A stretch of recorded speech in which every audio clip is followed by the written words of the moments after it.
you forever is what I need. Let me be the one you come running to. I'll never be untrue. Oh, baby, let's stay together. Loving you weather, and the good or bad, happy or sad.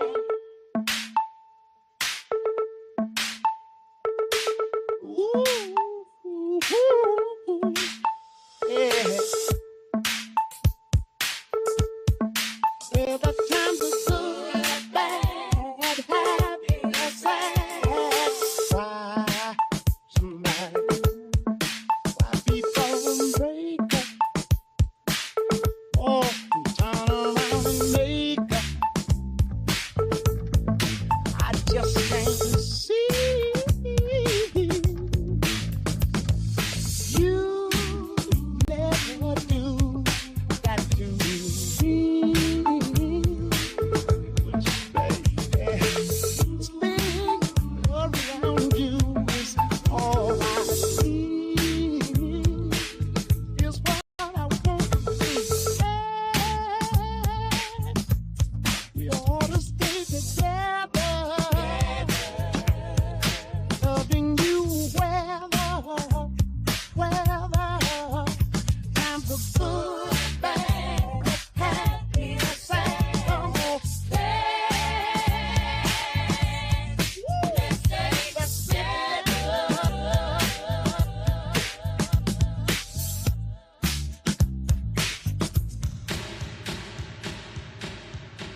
Put a one in the chat if you can hear me.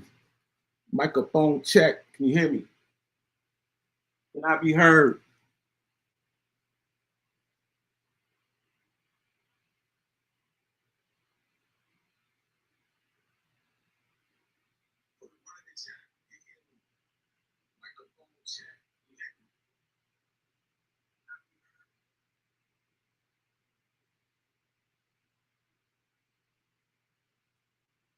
Thank you, KO. I appreciate that.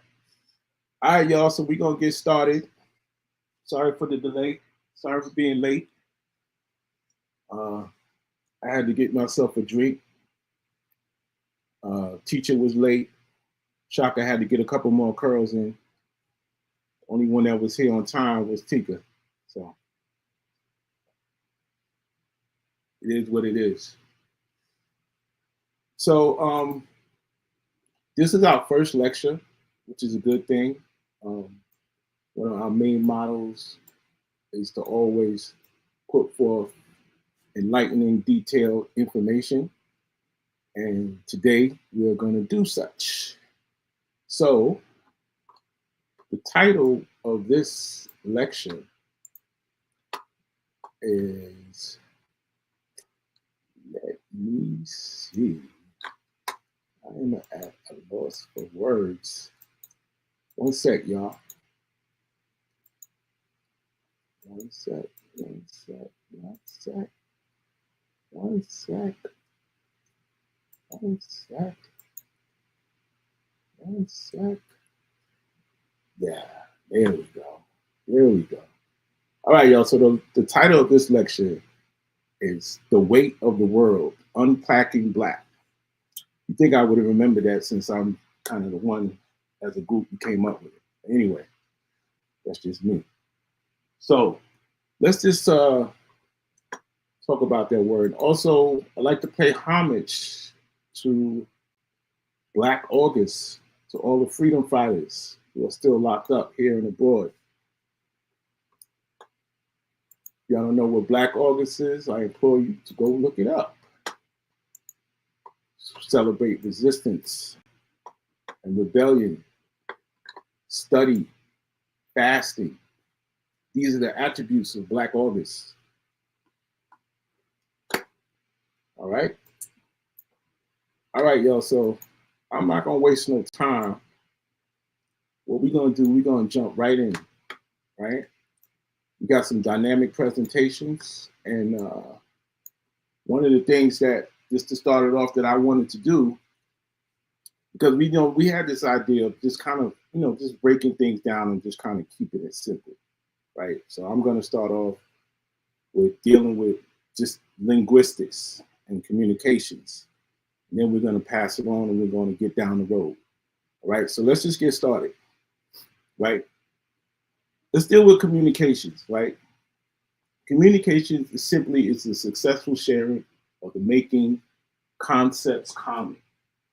The goal of language is to transmit from one person or a group concepts of meaning, but must be clothed or formed via sound, right? Or better yet, phonics or writing in order to be transmitted, right? And I spelled O-R-D wrong, whatever. That is what we call a language, but a language is a system of signs. What I mean by signs, we have an alphabet, which is made up of characters. And out of those 26 letters, we put things together to make it a sign, right? Or we have phonics, right? And we sound out certain words in order to make it a sign, dealing with phonics. Now, remember, I want you guys to understand throughout this whole presentation that I'm going to give is to remember that the whole purpose of transmitting these signs is to have ways of communication between two people and to transmit concepts via sound or via writing. Right? Let's move on from that.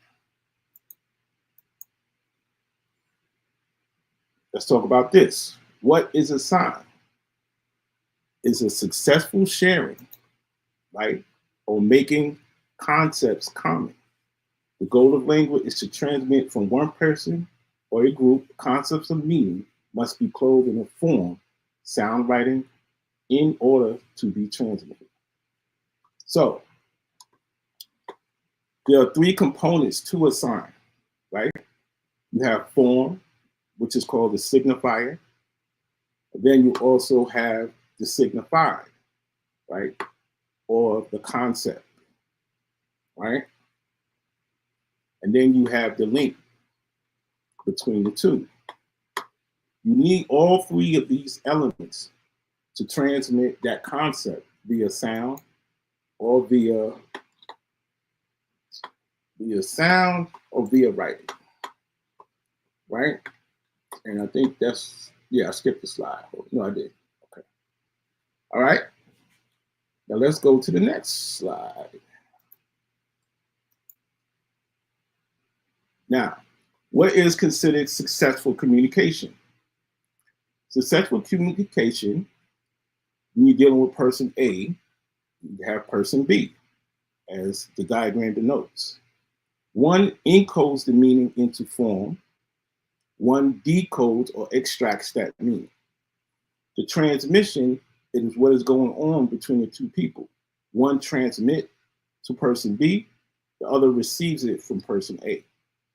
But here's the thing. When we're dealing with languages and signs, both must have an understanding, right, or archive of the meaning of those particular signs. That's one of the most important things, right? Because one can take things out of context. So again, one encodes the meaning, one decodes the meaning. When it's through sound or through writing, when you transmit it, one transmits, one receives. Okay. Now, again, language is a system of signs, right? And for every system of signs, you have, with different languages, you have a system of sign for English, there's a system of sign for Spanish, a system of signs for German, and a system of signs also for, let's say, High Dutch or Mandarin, right? Let's just deal with the English. Now, again, these are the three components that make up the sign itself. You have form, which is a signifier, and meaning, which is signifier. For this particular word, elephant, when we put together the characters ELEPHANT, that makes up the form. And then we have, which is transmitted to the concept or the meaning of an elephant, right?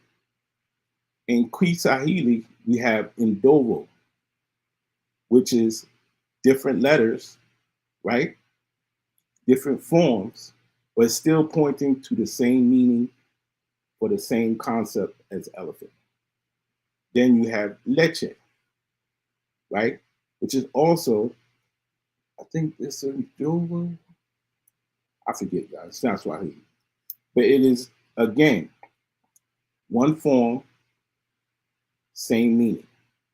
So you have three different languages, right? But you still have the same concept and meaning that's being transmitted. But again, for each language, one has to understand the different formations and must have an archive, right, of the different letters, whether it be the English alphabet, whether it be the Spanish alphabet, or whether it be the German alphabet. You must know the different forms to transmit it for the different meanings and concepts. Let's go to slide 5. Slide 4. Okay. Again, when we are transmitting information from one form to another, Translation is the communication of meaning of a source language, whether it be text or speech, by means of an equivalent target language, text or speech. Translation depends on knowledge of two or more languages. When we're transmitting, you must know the source language, and then you must know the target language. Again, we're showing here, right? We have elephant, which is in English, Ndovo, which is in Swahili, and Deluhu, or Leche, which is in Deluhu. These two people, A and B, have an archive of the different meanings and the different forms and the different signs.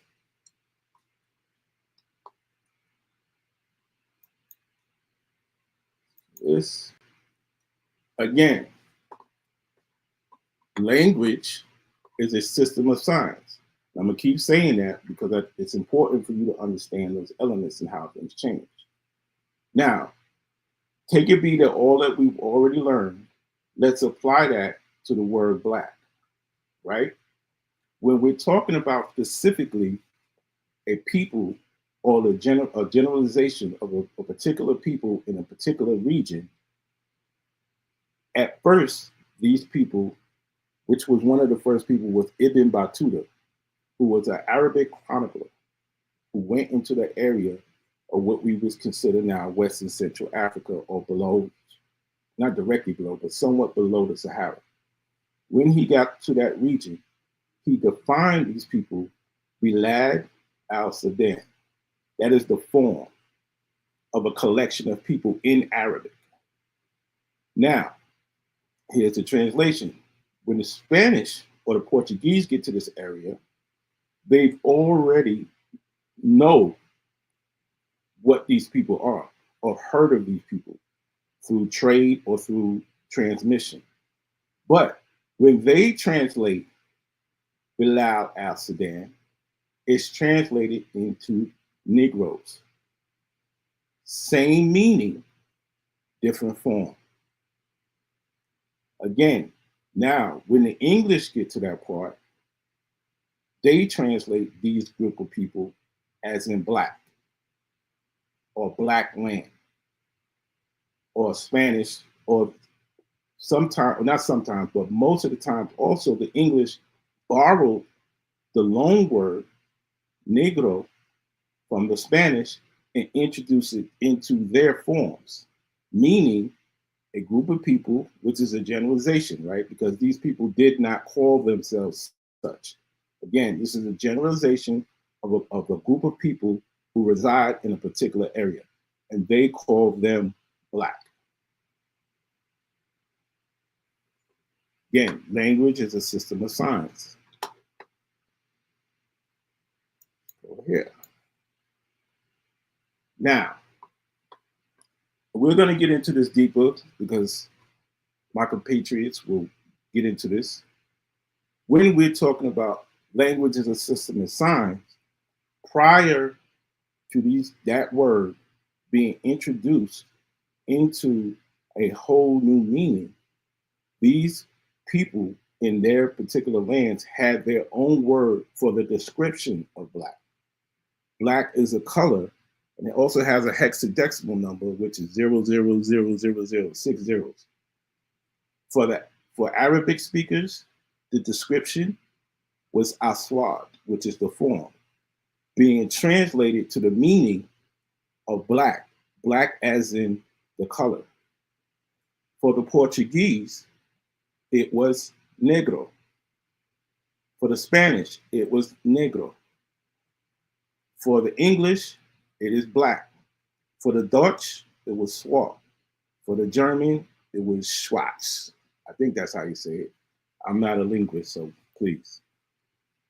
But again, as you see, they already have the form, and then they have a meaning, a descriptive meaning. But it is not in connotation to a group of people in the western or central area of Africa. Sometimes words you get when you're transmitting have long words, because when you have meanings, you don't want to. You can have many forms. You can have many meanings, but you don't want to have a lot of forms. Sometimes meanings get married to forms, and that's okay, right? Because we have. Let's go here.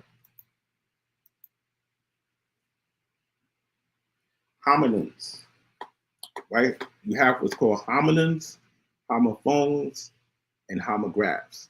Homophones are words that sound the same. Homographs are words that are written the same, right? Sometimes you have both, right? An example of that is the word left in English. This is an English sign. The form left, right? And the sound left. The meaning means past tense of leave. Like, saying I left. I left the party. Turn, do this, do that, right? And then you have also left, left, which also means the opposite of right. Same form, whether it be phonics or whether it be written, you have different meanings. One means opposite of right, the other means past tense or leave. So I started with that just to give a brief introduction into the word meaning of Black and just give you an overall view of how languages deal with words. I'm going to go back to my first slide just to drive the point home. Again, communication is successful sharing of making concepts common. The goal of language is to transmit form from one person or a group. Concepts of meaning must be clothed or formed or tethered in a form, sound, or writing in order to be transmitted. Again, language is a system of signs. Okay, I think I made that clear. Again, when we go on TikTok, probably within another hour or so, if anybody wants to get into this, right? And of course, we'll do more lectures later. We can get into etymology, we can get into semantics, we can get into the dictionaries, whether it be the Webster Dictionary or the Oxford Dictionary, which ones should you use? Most Webster's Dictionary pretty much all the time tries to keep up with contemporary words, and Webster is usually concerned with words that are coming into the English language to try to stay up to date. That's why when you deal with Webster Dictionary, you always get an updated dictionary because there's new words that enter in.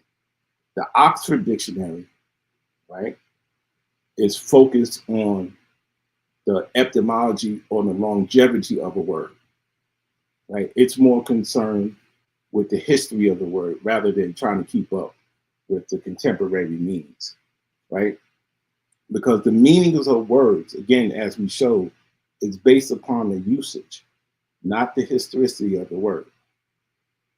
Okay? So I think my work is done here. So what we're going to do is pass it on to my brother Shaka. Shaka, are you there? Shaka. I am here, my brother. What's up, brother? How you doing today? What it is, what it is, what it is, what it is. All right. Pick up the baton coming in seconds. I'm gonna pass this on to you. All right. Teaching at the decks. Hold on a second. Let me bring Teach up because I don't see it. Teaching up. I don't see the deck. Hold on. What's up, Teach? Yo, what's going on? Can y'all hear me? Yeah, I hear you now. All right. Let's go ahead and start this thing up. Hold on for a second. Let me share the screen.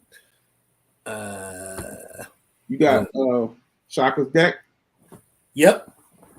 All right, I'm gonna be coming on. Yeah, I'm gonna get out of here. You know what I'm saying? I'll let y'all run the show. All right. All right. There we go. There we go. You know what I'm saying? A little history of the origin of the word by my man Shaka. All right, y'all. Everybody hear me good, right? Sound check. You loud and clear, brother. All Yep. right. Hey, so look, I want to go over. We're going to go. My presentation going to be in reference to the history of the word black, but not what we've seen on TikTok. I think we've covered that enough. The same topic that comes up, DEAD. I know TikTok is listening. In the eyes of the law, we're not using that crap. We're not touching on none of that stuff. We're touching on some real scholarly work right now.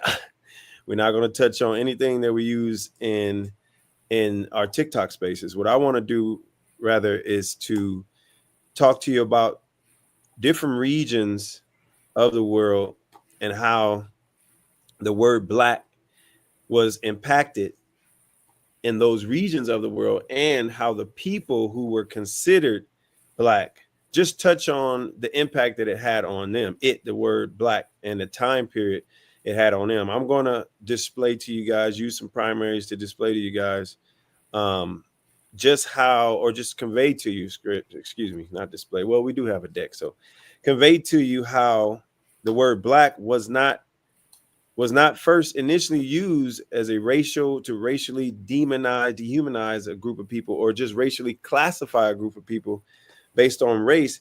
It was rather used as a way to identify a group of people, but because of envy, because of people influenced by people like Herodotus, or excuse me, Aristotle, the word started to take on a different meaning. And due to trade relations with different regions of the world, different empires, like a lot of you guys think that the world was just standing still and people in the old world were not communicating with each other. That couldn't be further from the truth. People in the old world were communicating on a consistent basis, to the point where, again, everybody always talk about trade. They were trading with one another, interacting with one another. So that's what I'm going to cover in my presentation. And we're going to go over a couple empires and a couple regions of the world that you may be familiar with. So we're going to explore distinctive historical periods in two different world regions, each which played a significant role in shaping how the term black was used, who it described, and how it came to carry meaning across different cultures, later becoming a negative meaning, and as we see today in America, a meaning that we cannot come to one consensus on because we don't know the history of it. Niger. Let's go with Niger first. The pronunciation of Niger is Niger, not Iger. It's Niger. Okay. You guys look at the deck. As you look at the deck, I'm gonna go over the information. So during the Roman era, roughly 1st century BCE and onward, significant developments in the Mediterranean world and beyond began to shape how outsiders perceive Africa. Over time, influenced how various African ethnic groups were viewed and engaged by the rest of the world. The introduction of the term Niger, Latin for black, that's a Latin word for black, and Afer, AFER, from which the Africa derived from, with the Afri people, reflect early Roman attempts to label and geographically categorize the continent and its peoples. All right. So let's look at the Roman times. Romans ruled the old world at this time. Like, Romans ruled the old world. They were it. Now, look at this map. This map is a map that just shows the different people that I'm going to talk about, all crunched up, but you know where they are. So, for instance, the Nok civilization, as you know, Nok culture is down lower. We know that already, okay? So it's just to show you the different regions of people. Now, where it says Roman Africa, that is where the Romans, pretty much that entire brown territory is where the Romans ruled. That was theirs. Roman ruled that part, okay? That's what we're talking about. So we know we got maps that are a lot more accurate, but this is what we're talking about in this case. Okay, so Roman expansion in North Africa. Carthage, the Punic Wars aftermath. After the fall of Carthage in 146 BCE, the Romans made the territory a province, African proconsulares, as you guys hear people talking about on this app. African proconsulares, this was the earliest official Roman designation of Africa. the earliest official. Now, in order to be official, you got to be official. In order to make something official or deem it official, you got to be official. And as I stated, the Romans at the time, this is where Rome was really doing their thing. Okay, they had already took over, sacked Greece, and became this political state. All right. The people of the region, Berbers, they were Punics, Libyans, and Numidians. Before Africa, Africans were called Africans. That was another name that was used in some of the old writers' books. Libyans, Libyans.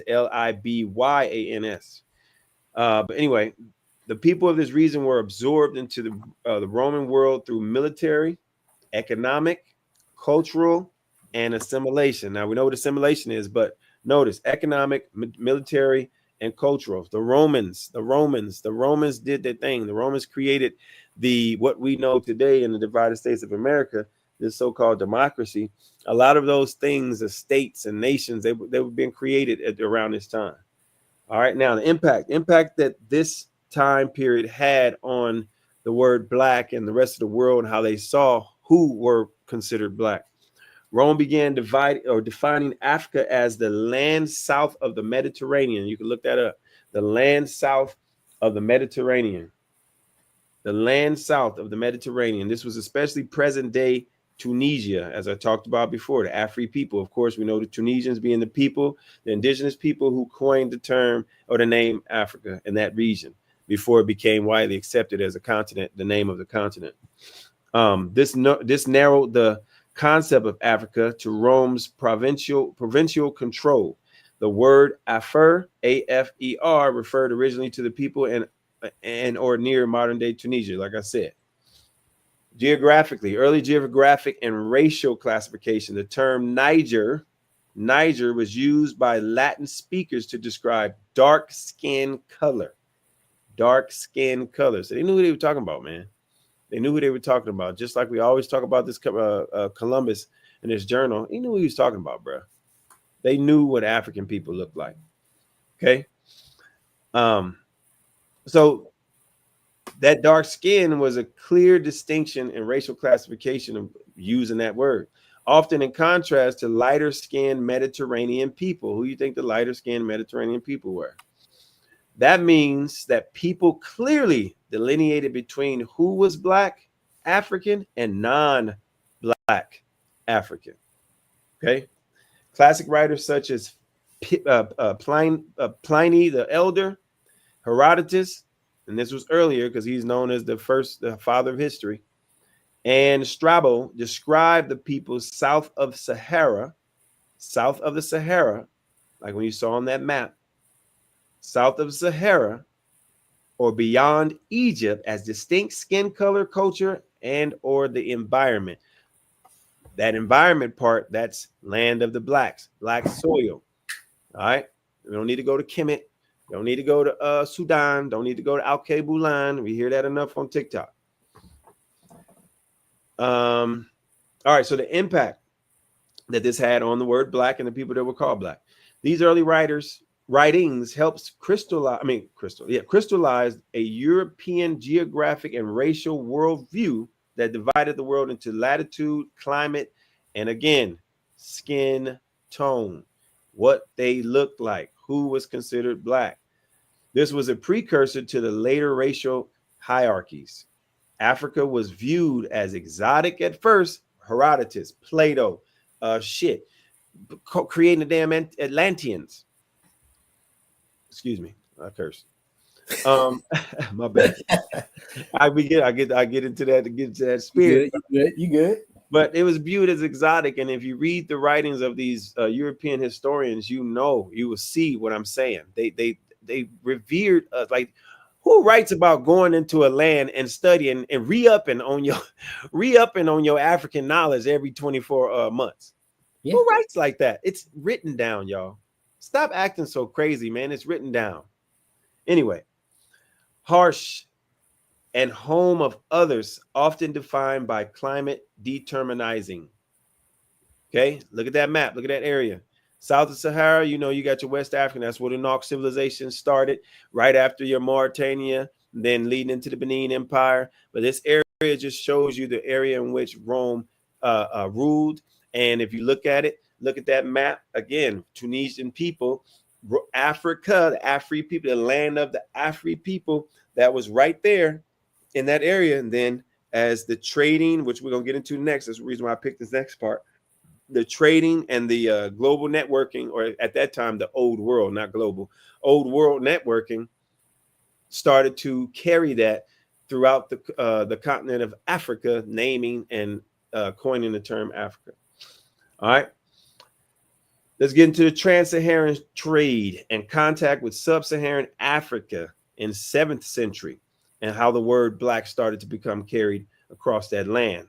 The Germantes and the Berber-speaking people in what is now Libya, or Libya, facilitated trade across the Sahara using camel caravans, as each one taught y'all about a few months ago, reaching into the sub-Saharan regions.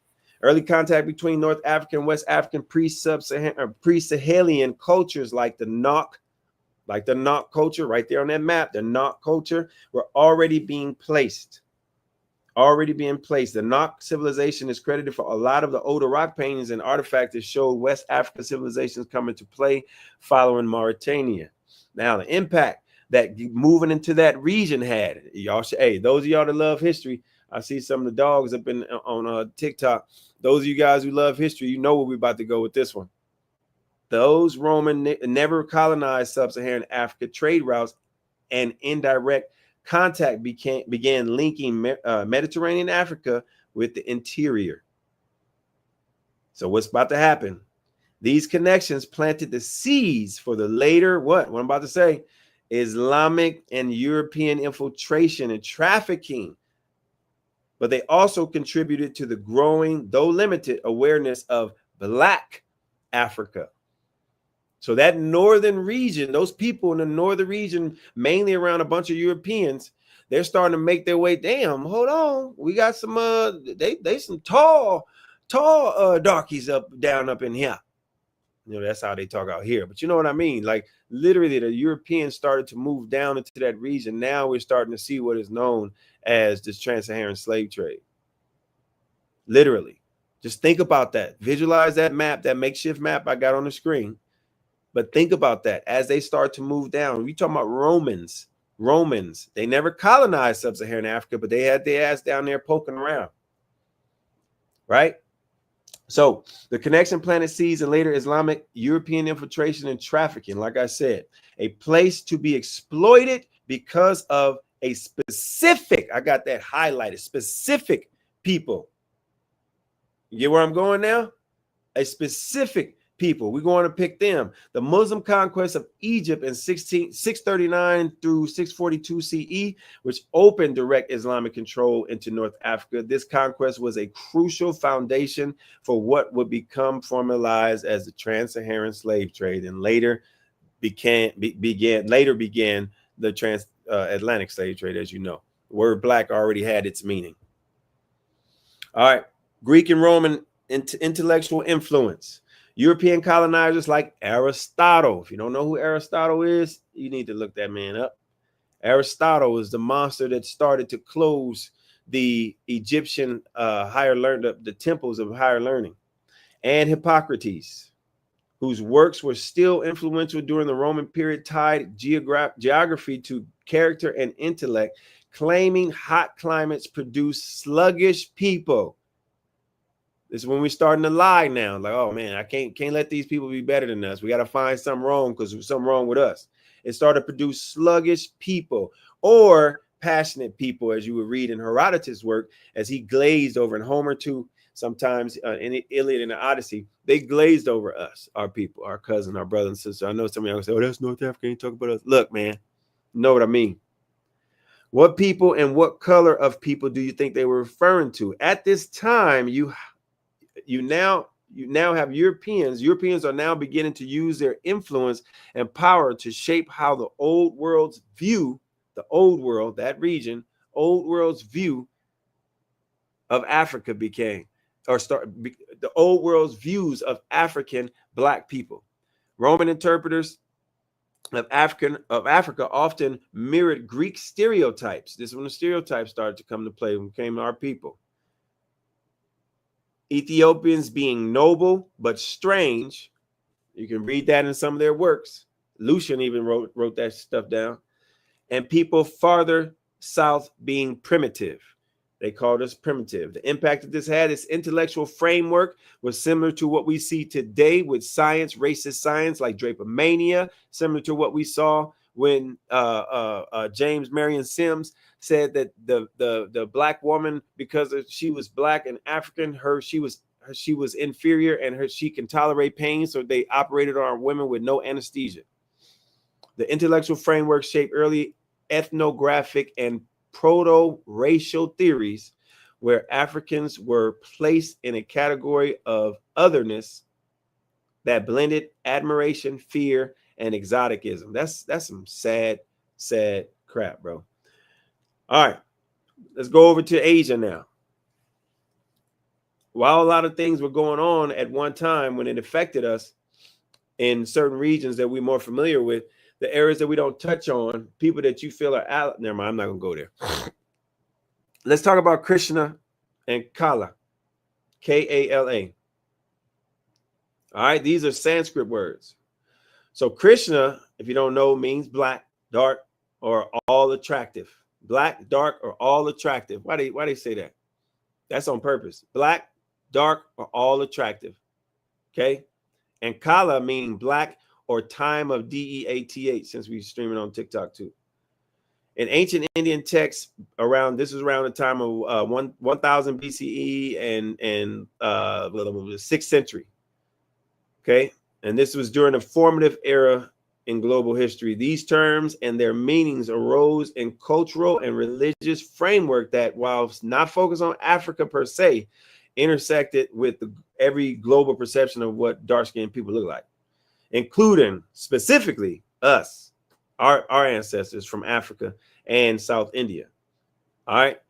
So we're going to look at what's happening globally in India, Africa. Okay. India, Africa connections that began shaping how the world viewed Africa and its many ethnic groups during this era, and impacts that this categorization on how the word black was designated to one group of people and who it referred to. All right. The Vedic and Epic period. I think it's Vedic and Epic period. This is around 1000 to 500 BCE, in India. In the Hindu philosophy, Krishna means or referred to dark-skinned deity. The name literally means black or blue or dark blue, excuse me. Yet it is revered as a divine and beautiful. While Kala is a concept is deeply metaphysical, while the concept of deeply metaphysical is links to time, destruction, transformation, and sometimes described with the dark form. Hence the Kali, the goddess, was considered black. Kali. All right. And so what impact did that have on the world? I'm starting to close up now, you guys. What impact did this have on the world? Darkness and blackness is in Sanskrit thought, though we're not always racialized, they could be associated with beauty sometimes, misery, power, and transcendence, unlike later Western racial categorization, but nonetheless, it still was talking about something or a deity or a thing being black. So it knew exactly who and what they were talking about. However, over time, especially through contact with Europeans, those two who were from the Roman Africa regions, some meanings involved included ethnic markers, which grew into these negative racial classification even in Asia, in that area, as you guys know, with the what are they called? The elites? No, the untouchables. Yep. All right, last one. Maritime trade. Let's talk about trade. Y'all love talking about damn trade on TikTok. Don't none about it on damn trade. Ain't been in not one of Tika's classes, but steady be talking about some trade. It was trade. No, it's slavery, man. It was trade. Maritime trade between India and East Africa, 1000 BCE and onward. Austronesian sailors and Dravidian seafarers had early contact with the Swahili coast, the Horn of Africa region. That's where Axum Empire started. Evidence from Perpulus of the Erythraean Sea, 1st century CE, the Indian text suggests African traders and slaves were present in South Asia, especially in Tamilikama. I don't know how to say that. And I think it's Jharkhand. And if you look at the history of the Aksum Empire and the Swahili coast, that's where you can also see where, you know, they clearly knew who Black people were. And the reason why I wanted to pick that area is due to the fact that we always talk about the Arabization of portions of Africa, East Africa. But this was Christianity we're talking about, the Aksum Empire. So the impact that this had, likely from Nubia, Aksum, or further south, were known and visible in India at the time. In some texts, they may have been referred to with terms related to darkness, like Krishna, like I said, and they spell it CRSNA or CALA-JANA in their language, in their books. So if you ever look for the word, you can spot it. It's the same thing. And it's associated with exoticism. I forgot how you say that. Exoticism. Strength and or, drumroll, servitude. Strength and or servitude. So if you're paying attention now, when you hear the start, it's always an ooh and an ah, like, damn, who's these people? Right? And then they like what we do, and then they start, wait, hold on now. They're a little bit too smooth. They're a little bit too strong, a little bit too fast, they're a little bit too beautiful, too unique. Then it starts to become an envy. And after that envy, it starts to become a hate. Stop hating yourselves. Black always started off on the right side, but it was put on the wrong side by haters, bro. And that's all I got. Yo, bro, thank you so much for that. That was excellent. Hold on for a second. So let me put this thing up here real quick. First of all, good evening to all of y'all on TikTok in our world. And thank you so much for coming by. I know you guys got some stuff to do this weekend and stuff, but you came by for us and to listen to this lecture, and we really appreciate it. And so as you heard Shaka going over it, as well as both did an excellent job of already unpacking what Black is all about, right? I want to unpack it further, and I want to unpack it further by going over the overview of etymology, right? But in order for us to do this, we have to have a simple understanding about the vocab, right? Or a simple understanding of vocab around certain words and phrases that we use in this school of thought, okay? I'm on TikTok a lot, more than I should honestly be. But I hear these words thrown around often, but I don't hear people actually defining them or using the terms correctly. And so if we're going to be talking about exonyms and endonyms, we need to really understand what that means and how we should use them properly, right? So first, let's just go ahead and knock this out of the park. Etymology. All right, when we talk about etymology, we're talking about a study of where words come from and how their meanings have changed over time, right? You're going to see a map from me as well. I'm crazy about maps. So you're going to see a map of different ways in which people said Black, right? And how those words spread. We're going to talk a little bit about that in this lecture. Endonyms, okay? The difference between an endonym and an exonym. An endonym is the name that a group of people or a place gives to itself, okay? An exonym, these are names given by outsiders to describe person, places, or things. So for example, I'll give you just a quick example. If you are German today and you are living in Germany, you do not refer to that country as Germany as a German. You are going to refer to it as Deutschland, right? However, those of us who are born and raised in the United States, we know that country as being German, right? It's the same thing that goes for race, right? We're going to delve deep into that. When we talk about African ethnicities, right? If you go to Ghana or if you go to Nigeria or Benin or Togo, anywhere in West Africa, you have people defining themselves based on their ethnicity. So you have Ebe, you have Igbo, you have Ibibio, you have Akan speaking languages and peoples, right? You have the Fanti, right? The Ashanti or the Asante peoples. these are groups of people that, and they recognize the fact that they are those particular groups. That is their endonym, right? But how we refer to those individuals, even though we do recognize that they have an ethnic identity, we may still refer to them as Black because that is what we are, that is what they are known as outside of Africa, right? You already heard the words that were being used by the Greeks and by the Romans, and even by the, hold on for a second. Can you not see? Oh my God, hold on. Can you see the deck now? I had it up the whole time. You didn't see it? Nah, you just put it up. Hold on. Oh God. There we go. You right here. Oh, you got it now? Can you see it? Yes, sir. We on time. Okay.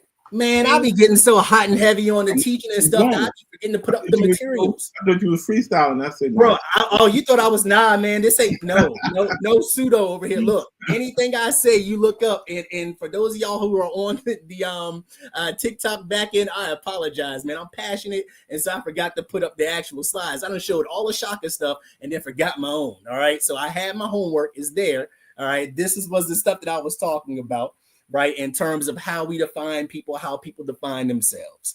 And so these are the words that you typically hear. In fact, I can tell you right now, X and M, and you guys can correct me if I'm wrong on the back end, each and Shaka, but X and M is something that's thrown around a lot, especially in pseudo-friendly spaces, right? But unfortunately, the people that are in those pseudo-friendly spaces are not using those words correctly or conflating. We're going to talk a little bit about that too as we move on. Okay, so again, I apologize for that, but these are the vocab words that we have to make sure that we understand moving forward when we're talking about Blackness, especially. So, we're real quick, roots of Black. All right, a long time ago, people in different parts of the world had their own words, even for Black. Right, people develop language based on their surroundings and who they meet. Right, and who they interact with, and who they have relationships with, and who they have wars with, right, who they're trading with. These are all ways in which language is going to spread, and there's also ways in which descriptions and definitions are going to spread as well. Okay, and so when we talk about Black, we're talking about words that are going to a word that's going to describe not just skin color, but we're talking about words that are going to describe the night sky, hair. Okay, physical shades of people and things. We're going to talk about all of that here. Okay, all of it. So, English version of Black. There is a real big misconception that's going on right now in TikTok, and I'm sure that some of you guys have heard it already. That at some point, Black used to mean white. Okay, and so the real white tea individuals, because I got to keep it TikTok friendly, the real white tea individuals used to be Black a long time ago. The problem is that when people are saying this, they don't fully understand how Black evolved etymologically, right? And so we have to break down what Black meant, especially in the context of Old English, okay, which is typically how words developed within English and within the Anglo-Saxon speak of English. And so you have this word here, right? Block, or sometimes pronounced as Blake, right? And this was used in Old English to refer to darkness, absorbing all light, also coal and soot. So if you were to pick up some charcoal, for example, a Kingsford charcoal, you about to go grilling. This is the summertime, right? It's raining out here, but if you're somewhere sunny right now, you're about to go grilling, you're about to throw some ribs on the grill, you're going to pick up that charcoal, right? You'll see that it's nice and black, right? That is coal, right? That is a form of blackness that you're holding in your hand, something tangible that you can see, right? This blick, right, or black is not the same as this block. Okay, notice the pronunciation, right? Notice the long A. There's black and then there's block, right? It is not block. And this is the word that is oftentimes associated with the meaningness of pale, okay? Shining is talking about the sparking of fire, during this time period. If you were to look at some of the old literature from stories like the Epic of Beowulf, you're going to see both of these words mentioned. If you were to read it in Old English, you'll see both, right? One is talking about darkness. The other is talking about some form of paleness, some shininess. The words look the same, but they have different meanings. In fact, what's even crazier is this. If you pay attention, I'm up here standing up like I'm actually in a classroom right now, but honestly, I am, right? So if you look at the spelling here, okay, and you look at the symbols there written in this old English script, okay, they look very similar, okay, very, very similar. But if you look at the third character in both of those words, okay, you have that F looking character that's leaning down, right, kind of diagonally, and the other one that's kind of waving like a flag, right? That's the spelling. Those are two different spellings. To put it in an even more real context, if someone was to say two to you, okay, T-O versus T-O-O, both of those words are two, but they have different meanings. The first one, T-O, that is a directional meaning. I'm going to the store, right? So to in that example is saying that I'm going to somewhere, right? I'm going to a certain place, all right? I'm moving in a certain location. To, T-O-O, right, is describing something like also, right? I would like to go also, right? But if we're using to, she would like to go too, right? Not T-O, but T-O-O. Those are the same spellings, right? Different meanings. And then if you want to throw in the number two, you already know that that's not the same as either, right? So that is what we're talking about with words. The words haven't changed, right? And they don't change their meanings in this regard. The spellings are different. You're saying it the same way, but it has a different meaning and a different connotation, right? And how you use them, if you were to even type it in, right? Even if you were to type it in, it'll give you the little squiggly lines under it in your word processor, right? Whether you're using Word or Google Docs, you'll see those corrections, or it's asking you to correct that. Hold on for a second. Let me make sure I got this big for us too. There we go. All right, so this is the map. All right, so honestly, I found this map one day by accident, right? A long time ago, and then I was like, I was in a TikTok argument or a very fine discussion on one of the ops lives, and they kept talking about all these different meanings of swart and black, right? And you know, me and Ish, we've talked about this often, and Shaka as well, and Tika. We've all talked about this, but there is a map here that you can find on mapologies.com. And it's a very good map that details all the different ways in which Black is characterized, from its proto language base and even in Latin too. Okay, so if you notice, and I wish you guys could see the laser pointer and stuff here, but if you notice here, hopefully you'll see at least the arrow. But in France, you have noir, right? If you go down to Spain, you'll see negro, right? Same thing in Portugal, but if you notice that the Portuguese are going to abandon negro, even though they were the first to use it when they got to the American colonies, they're going to abandon it for preto, right? But negro, negro, right? You're going to see those words change. In fact, it's really important to understand this too. These are Latin-based languages that are here in blue. If you notice, there's a group of Latin languages that are separated from the rest of the Latin world, and that's Romania right here. So when we talk about the Latin-based languages, the Romance languages, Romania and Romanian is a Romance language. So you'll see a lot of cognates. You'll see a lot of similarities in some of the words, like black. So negro here is also found over here in Spain also, okay? Here's another one. Zwart, Schwartz. These are all a part of the Germanic languages here, the High German languages. You even have Zwart, right? Or Zwart That is Norway and Sweden. I got a breakdown in the next slide. But these are all examples of what people was calling black at that time. And understand something, okay? Even though the people may not be the same exactly, they are related to each other. And because they are related to each other, they are going to share words with each other. Right here, carne, right? It's still meaning black, but notice where it's located, right? You have people that are talking to each other. You have people that are having relations with each other. They're trading with each other. They're fighting, of course, with each other, right? Europeans wasn't getting along with other Europeans. Don't ever think that. They not as united. They weren't as united as you think they were, okay? They were at war as well, right? And they took those wars and they also brought them to other places also.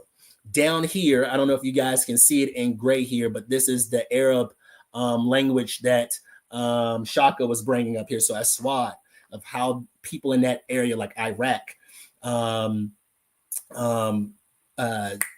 Jordan and Lebanon, are using this word to describe black in their language, in the Arab language, right? But I want to make sure that you're clear over here as well, okay? There's a person online that has this name. I've seen it often, right? I'm sure you've seen it too, D-U-B-H. That is not dub. That is pronounced dove, right? Dove, like as in a V, dove. Almost like a bird, dove, right? But dove.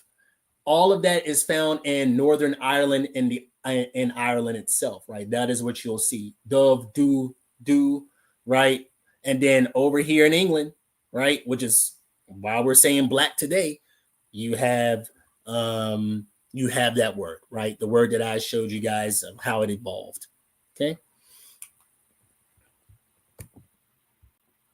And here, this is just another breakdown, just so you can see it visually. Again, it's laughable. I'm sure you've been on many panels with the ops, and you'll have some of these ops that say, English is my indigenous language. And you'll ask them, what do you mean by that? And they'll say, English was already spoken in America, and the white T-man came over.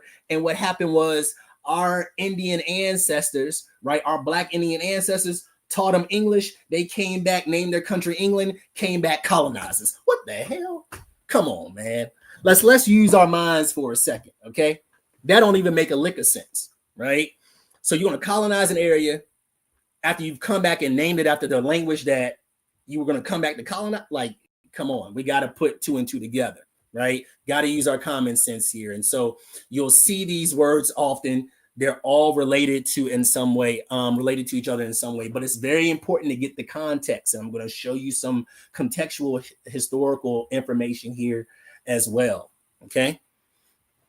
So hopefully y'all know who this guy is, because this is the gentleman that's oftentimes found on the $100 bill. Okay. Good old Ben Franklin. And Ben Franklin, as much as we try to prop him up as some kind of form of abolitionist during the American Revolution, the brother was a straight up racist, and we need to go ahead and call a spade, right? And so one of the things that he wrote was the observations concerning the increase of mankind in 1751. Now, again, a lot of this is from the experiences of blackness. In fact, this whole lecture is based on what we've experienced on our own panels or in panels that we go up on, right? And someone mentioned this while we were having this argument, that Benjamin Franklin described people as swarthy, right? But again, we have to have the understanding of what swarthy meant. And so let's go ahead and just read this really fast, this quote from this letter that he wrote, okay? Which leads me, and this was like a 24-point letter. This actually comes in point 24, which leads me to add one remark, that the number of purely white people in the world is proportionally very small.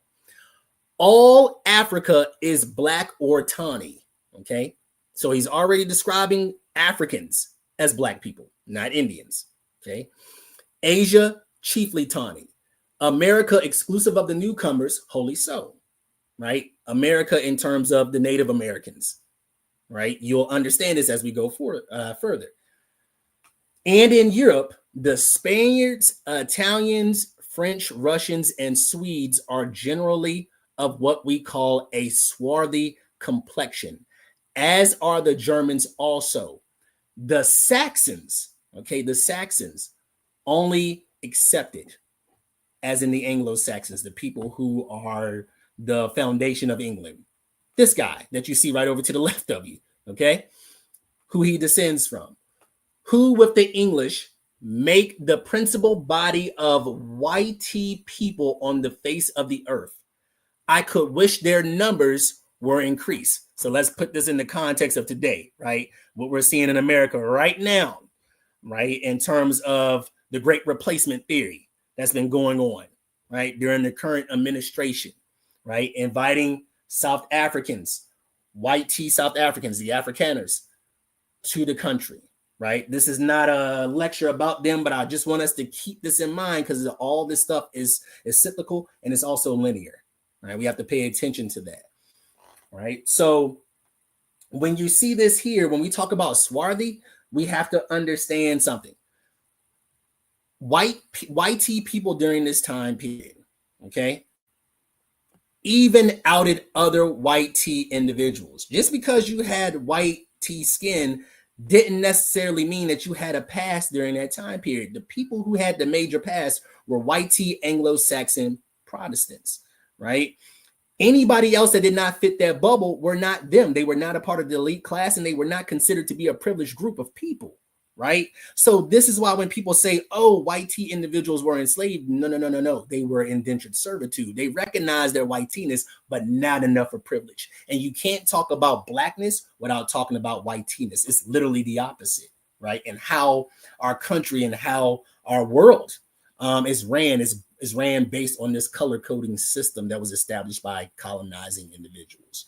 Okay, this goes on to say this, and this is why I brought this up. Okay, why increase the sons of Africa by planting them in America, where we have so fair an opportunity by excluding all blacks and Tawnies of increasing the lovely white and red. Okay, if you are an Indian, especially if you are one of my black indigenous brothers and sisters, not Afro-indigenous, black indigenous, there's a disconnect, right? People that say that they are the original people of America, but are not from Africa at all, right? Those people, he's not talking about you. And they never were talking about you. And it's important that you understand that. Red, just like the name Redskins, right? And the old, which is a derogatory term, right? But that is what British individuals saw Native Americans as, okay?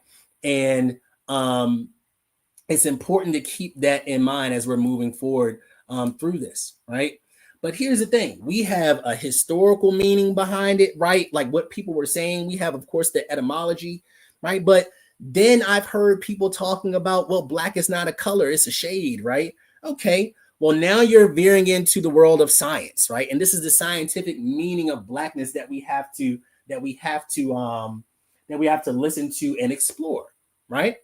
So black in this aspect is talking about the absence of visible light. It reflects no light and absorbs all colors, okay?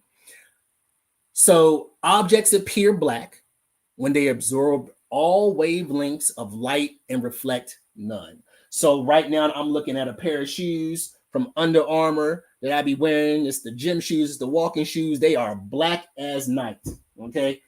They absorbed a lot of heat and a lot of color, and you're not going to be able to see it, right? Even this black hole right here, this diagram here, that is a very black color, right? A very dark color, absorbing all heat and light, reflecting nothing. All right. So black holes in space absorbs all light. Black dark colored clothing doing the same. So that's why we tell you guys and tell other people, of course, my kids I always tell them this. We'll be going out there wearing black shirts and attracting all that heat, right? It's hot. It's the summertime. Got to put something a little bit more lighter on, right? To go out there. This is what we're talking. This is science here, right? If we want to talk about melanin and its ability to absorb or take in sunlight to get vitamin D, right? Those individuals with darker skin have a harder time or have more melanin, of course, have a harder time of absorbing vitamin D than individuals of lighter skin, unless, of course, there's a vitamin deficiency. Those are outliers, right? But if we're talking about just the tangible, people with higher melanin have a harder time of getting vitamin D into their bloodstream. And so you take supplements and stuff to get that, right? So again, fun fact, in physics, black is not a color at all. We're talking about emptiness. We're talking about void. We're talking about light not being able to pass or reflect. Okay. Now, here's the thing. You have scientific meaning. We went over this. We went over the historical meanings. We went over the etymology, right? Endonyms and exonyms. We went over all of that good stuff, right? But we also have to understand the historical significance that culture puts on blackness, okay? I've seen many people throw up Osiris and say that this is a pharaoh, and this is a black pharaoh, and so therefore that proves that there was black people all over the world, right? This is Osiris. He's the father, or he's the god of the afterlife, right? And they depict him purposely as black because black in this significance is meaning unalivement, right? It means that someone is no longer here with us and they're escorting them into the afterlife where they'll meet him. So how Egyptians saw blackness in this time, at this time, in terms of not people, but in terms of what black meant, it meant unalivement, right? And they're not the only culture that will have that idea of black, because of, again, black in this concept of unalignment. So weird to say that word, but it means nothingness. You can no longer move. You can no longer live, right? But here's the thing. If you go to Japan right now and you go into some of their museums, right, you'll see samurai armor and samurai armor being black, right? This blackness was a sign of dignity and strength, right? And so that's another form of blackness being used just as a symbol, as a simple marker, right? Diligence, determination, strength. But let's not just stop here. Let's look at a judge's robe. So we got Justice Ketanji Brown Jackson up here, right? First ever black female to be a Supreme Court justice. That black robe signifies dignity and honor. Now, again, with our current Supreme Court, that's debatable. But I'll just say that the robe is there for that significance. It has always had that significance of purpose, right? And so we have to keep that in mind as well, how we perceive blackness. But see, here's the thing. Even in Europe, they recognize blackness in a certain way. And blackness had this negative connotation. In fact, blackness was used as a way, and you're going to see it later with our sister Tika here, but it had a way of being a profound divider when it came to treating people in an unfair way, right? Creating a hierarchy of who should be accepted and who wasn't even godly to begin with. So you see the guy up there, Lucifer, Satan, how he's depicted, right? And this will go on and on and on, even till today. You have people believing in some of this division and how it's backed by religion to do so, okay? So to wrap up, a lot of confusion, right? How come we get online and we hear these people saying these words, even though and trying to describe it the best way they can, which is lackluster? But why do we see it? Number one, we see similar spellings and assume they're the same, right? If we go back to black and block, right? We see the similarities. We want to prove our indigeneity. We want to prove that blacks were everywhere, right? That we were everywhere. So we jump on every little thing, right? And so we look at the words and we're like, oh man, that's the exact word that I just saw. They just spelling it different. No, two different words sounding similar, having two different connotations. And their evolution is going to have two different connotations. In fact, block in general is going to be gone. It's going to be swiped. Black isn't. It still exists today. We're talking about it right now in this lecture, right? Another thing, we don't study pronunciation or context, right? We're getting on here and we're seeing the words, but we're not even pronouncing them correctly. Partly because we don't read Old English. Old English is old for a reason. In fact, it's unalived, right? Just like Latin is a form of an unalived language, so is old English, right? We're using a more modern form of English, ones that have been passed through churches, right? That is the type of language that we're speaking today, right? Last couple more points. Number three, we weaponize the mix-up to push identity claims. You see it every day on TikTok, right? How can I manipulate this language so that I can justify the fact that I'm not African? That's the goal of trying to say that either A, blacks are everywhere but Africa, or B, I'm not associated with Africa at all, right? You guys know that song that they be singing on here, the Native Americans, or not the Native Americans, the black indigenous folks. We not black, right? We are Indian, all that nonsense. You're using it to weaponize and mix up to push identity politics and identity claims. Not good, right? And lastly, most importantly, we ignore the real etymology, right? We choose to ignore it because it doesn't fit our narrative. And I want to stop saying we for a second because I don't be doing that. They be doing that, okay? Individuals that choose to do this, and the reason why we see a mix-up here is that they're choosing to refuse to put into their chat GPT or to go and do their simple Google hunting that the etymology is different. Even when they look it up on etymology online, it still is telling them the same thing. They're refusing to accept the definition, okay? So that's it. That's the etymology. I can't wait to pass this off to Tika because I know she has some excellent stuff to say, but I appreciate you guys again stopping by and giving us the time. Each, you can take me down.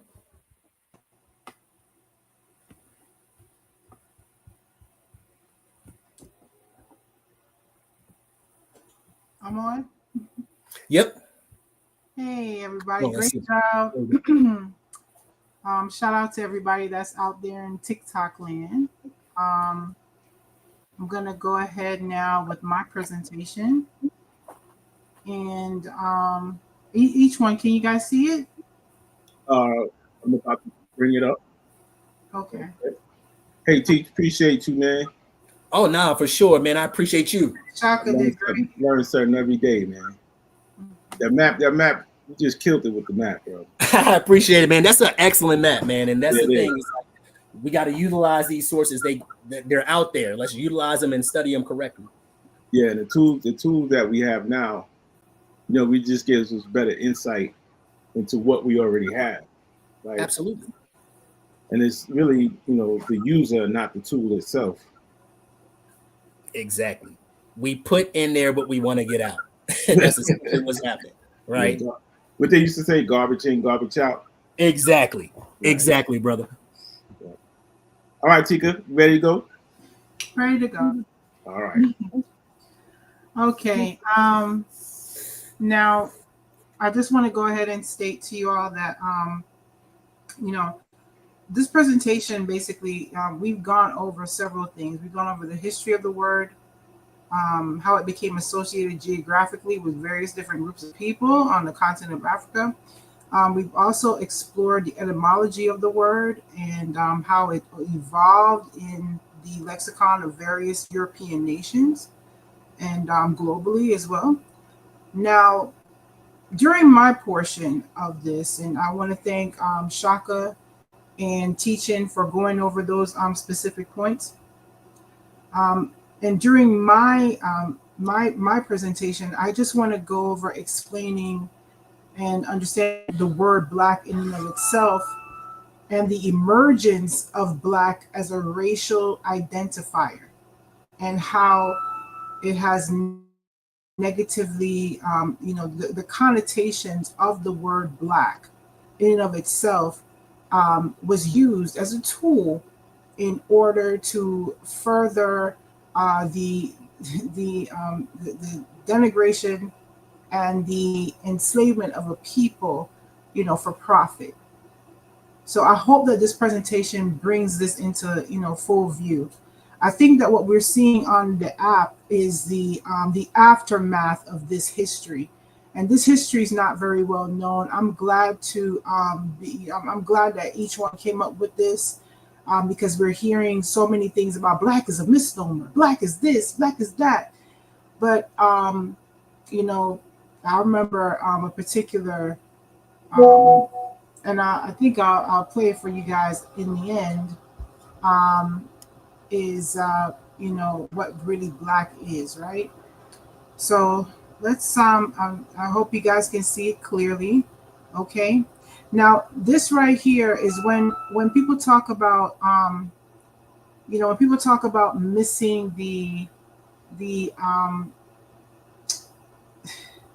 how we've lost things, how we've lost history, how we've lost. I want you to pay attention to this particular figure, right? And this is a muzzle.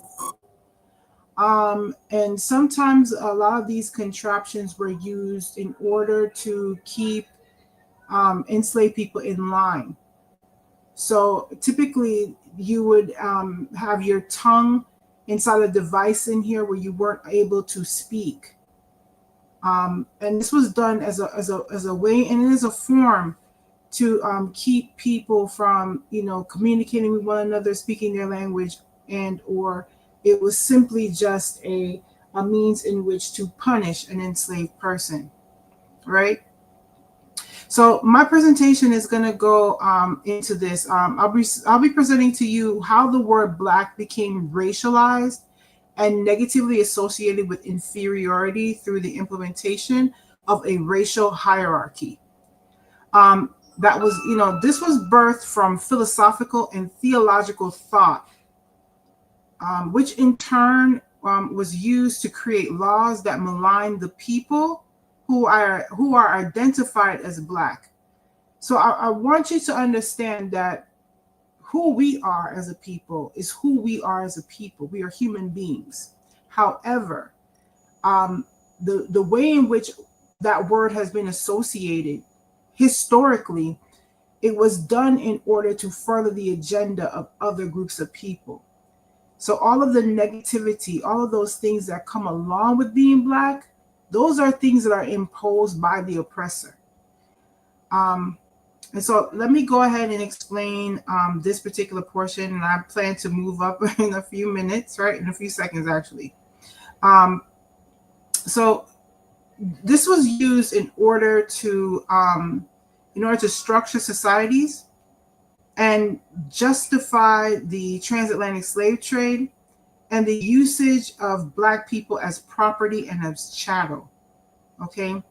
I hope to demonstrate to you how this negative racialization of the word black not only shaped and skewed the concept of what it meant to be a black person during past time periods, but also how these antiquated ideas have also shaped the concept of race and its implications even in this modern era. So I'm going to go ahead and start this off, right? So we're going to go to somebody that's been mentioned, and Shaka mentioned him a few times, right? And that is Aristotle. So this slide is dedicated to him. It says every concept has a beginning point, a point of origin, and this is where the racialization of the word Negro going into the word black, this is how it began. Aristotle in the 4th century BCE, right? Excerpt from his books Politics. And he wrote that some men are by nature free and others slaves. And that for these latter, slavery is both expedient and right.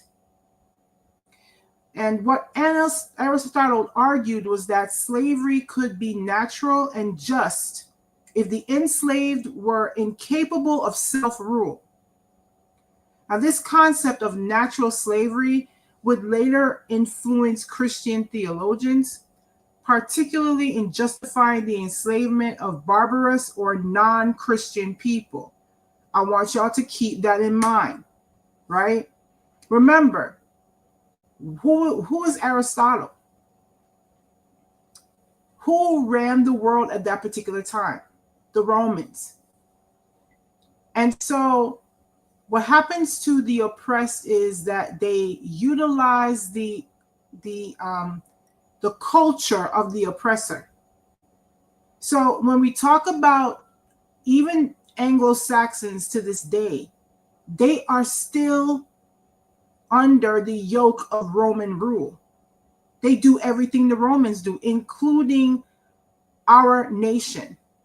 This is a democracy. Where did the idea of democracy come from? It came from where? From Rome. So we're still practicing the things that our colonizers did. And so this is the reason why when we think about Black and how it's stigmatized, I want you to go back to this specific time period. Now, we see how the doctrine of Aristotle, because philosophical thought is often used in theological arguments as well. They studied a lot of these people like Aristotle and Plato. And so how they formulated their concepts about religion and God and everything else came from some of these teachings. So we go St. Thomas Aquinas in the 13th century CE, Common Era. And this is from his Summa Theologiae. And he writes that slavery belongs to the state of human law, which is the outcome of natural law. Notice he's referring back to Aristotle.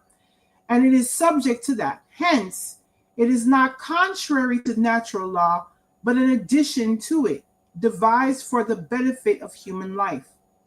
Annotation. Aquinas distinguishes between divine, natural law, and human law. While he does not promote slavery as an ideal, he affirms it as legal, he affirms its legality if it promotes order. So what Aquinas was saying was that if slavery allows your society, it's not full screen. I'm sorry. How do I make this full screen? I'm not particularly sure how to do that, and I don't want to stop my presentation to try and figure it out either. Hold on. I don't know how to make it full screen, y'all. Is there a way for me to do this? I don't know. Do you guys want me to make the image bigger? I can make it bigger. Does that help? If that helps, let me know. Okay. Let me get back. Sorry. So basically what he's stating is that if slavery allows for your society to be ordered, then slavery is something that's good, right? His argument follows Augustine and incorporates Aristotelian logic filtered through Christian doctrine. So this is where both of these concepts get married together, right? Both of them get married together in this way. So you have philosophical thought and theological thought coming together to okay slavery, right? I really wanted to go in with this, but I got to keep it short. I got to keep it brief. So this now in turn goes into papal bulls and decrees, right? As the 14th century or the 1400s or the 15th century comes and opens up. Remember, this is a time period where the Iberian Peninsula starts exploring the world. And of course, they go into areas and regions where people aren't Christian. How do they deal with this? And how do they take advantage in this situation? Some of the first places that we find the Portuguese going is into Africa. And they begin doing so. And I want you to see what's happening around this the same time period curiously, these papal bulls and decrees start coming forth. The first one is by Pope Nicholas V, and it's Dum Diversas in 1452. We grant to invade, capture, vanquish, and subdue all Saracens and pagans. Pay attention to these words. And to reduce their persons to perpetual slavery. Now, this is decreed by the Pope. So remember, this is now the age of what? Discovery. The age of discovery. The exploration of the continent of Africa, the Far East. And of course, in 1492, Columbus comes into the New World. Now, all of these papal decrees and papal bulls do something. They set the stage for subjugation and theft. So what this did was it authorized Portuguese conquest in Africa and the enslavement of non-Christians, provided theological backing for early Atlantic slavery. The early Atlantic slavery is a very important part because, like Shaka said, and like teaching implied or said before, these people knew each other. The old world was not a closed off place where everybody was sitting in one section. They all knew that there were places and there were other places, there were other types of people, and they knew what Africans looked like. And Africans have been in the Iberian Peninsula, and this is why they say early Atlantic slavery, because they were being taken from that region and brought into Europe very early, decades before the transatlantic slave trade ever began.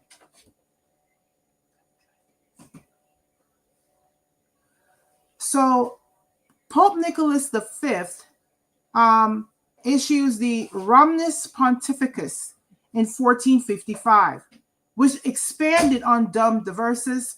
It provided further legitimacy to Portuguese territorial claims and slave trading. So they increased this decree, they increased this particular policy that they had in regards to the meeting up of new lands and of new people. Then we have Pope Alexander VI, the Inter Cartera, 1493. It granted Spain rights over newly discovered lands with the mission to evangelize inhabitants, implicitly supported conquest and enslavement. So these are what most people refer to as the doctrines of discovery. And this is what gave the Spanish and the Portuguese absolute power over new lands and territories and people. Now, why did it work? Why was it the rationalization for it was because of the natural law aspect of it. And then it goes even further. Now, this is titled Children Outside the Grace of God. How theology and philosophy was used to conquer and enslave, right? So early theologians fused Aristotle's ideas with biblical curse of Ham, labeling Africans as descendants of Ham. Because in order for you to justify what you're doing to another group of people, you would first have to remove their humanity. And this was one of the ways in which it was done. According to this specific doctrine, Black people or people of African descent or the Negro was outside God's grace, that we were created with the beasts on the fifth day. So when I hear certain groups of people purporting that they're Canaanites, it's an automatic no for me, because this is where it's coming from. So biblical curse of Ham labeling Africans as descendants of Ham cursed to slavery, despite the Bible mentioning no race or skin color. Bible does not mention anything like that. Now, this theological fusion provided a racial justification for enslaving Africans and their descendants. In later 19th century, American pro-slavery advocates continued exploiting these doctrines to defend slavery. So I want you to take a very close look. I'm going to try and blow this up as much as I can so you guys can see it. So it says the morning of the creation of man. Shout out to each one for providing this source. Morning of the creation of man, heaven. This is heaven, right? And look at that. Look at the one light that's shining, beaming down. And look who it's beaming on. They got some luxurious hair. That's that good hair. This playing. Adam and Eve in the Garden of Eden. And look to the right. Look to the right. Yes. These were the things that were used in order to justify the enslavement and removing the humanity from Black people. This is how the negative connotations and the justification for the treatment and the enslavement of people and removing the humanity from Black people, this is where it comes from. So I'm just going to go into this portion of it once again.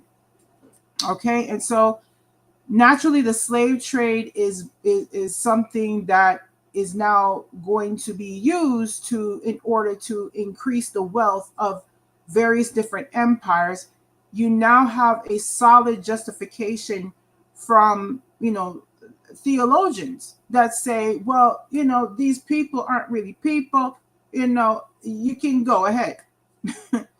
So justifying enslavement, race and natural slaves, right? So shifting criteria for enslavement for non-Christians to non-Europeans. I want you guys to understand this, right? Because early on, there was a way for people to actually be able to be free. This was through Christianity. As long as you were a Christian, you were not supposed to be enslaved. Because, of course, if you were non-Christians, then that you fell under the whole natural law and so on and so forth, right? But when indigenous people, like the American Indians, as we refer to them today, not Siberians, but the people who are of this particular land, the Americas, when they began to be converted, when Africans that were brought over as well started converting to Christianity, there were ways in which for them to be free. Well, this is not a good business model. You can't have your supply dwindling because they've become Christian. So what happens next is simply this. They began to build up laws and statutes to now remove the idea that it's Christian and now make it more about race. So for non-Christians to non-Europeans, that's where enslavement goes from. And as Europeans emphasize religious differences between themselves, American Indians and Africans, it led to the enslavement of Black Africans and African Americans or their descendants, right? Classical influence, philosophical and theological justifications, okay, by classical Greek texts. Aristotle's writings of natural slavery argue the enslavement of Africans was in line with biblical curse of Ham transgressions, and later the 19th century. So let's take a look at some of the reasons why this was something that they did was because of the fact that they said that they were pagan. And so They recognized things that were outside the realm of Christianity um, in their societies or what may have you. So that's the reason why they would justify. It was even more justification because they're heathens, and you will see this even today, right? There's always an emphasis on the behavior of Black people. You ever notice that? Okay. And the concept of white superiority, right? So this begins to take root after they can't use Christianity anymore as an excuse to enslave people or to not enslave them. Now it becomes a concept of white superiority. So Europeans justified enslavement initially through religion of captured Africans and American Indians. Europeans' construction of white European races is superior to prevent converted individuals from gaining independence. Long-term coerced labor extraction, right? European legal, military, and religious support of slavery based on hierarchies allowing for a long-term coerced labor in the Americas. So you have not only the religious doctrine, but also this same doctrine is infused into the society. And now it becomes less about being Christian and more about being whitey. Sorry if I didn't use proper TikTok terms. I forgot. But let me clean it up from here, okay? So we have the idea, we have the motivation, and now let's go into this particular portion, right? This is a map of the, let me zoom out a little bit. This is a map of the colonization of the Americas, if you will. And so I'm going to go ahead and detail every portion as best I can, right? So I'm going to go ahead and start off with, and it goes in chronological order. So let's go down to South America. Let's pay attention to Brazil, right? And so in Brazil, and please always remember, and I think that we have sometimes in America, people tend to focus in on just America, but this was all over the Americas. This concept of of racializing people of African descent and making sure that they were oppressed, depressed, compressed, suppressed by theological thoughts, which led to law, which led to codification in the law, right? So this is the main reason they use law, they use religion, they use philosophy, they use religion in order to create laws. So you're now seeing this this idea and ideal moving in away from not just even the realm of religion, but now it's going to be codified into law. This is where discrimination comes in. So now this is a codification of Africans as legal property in colonial law. And this is going from 1603 to 1789, right?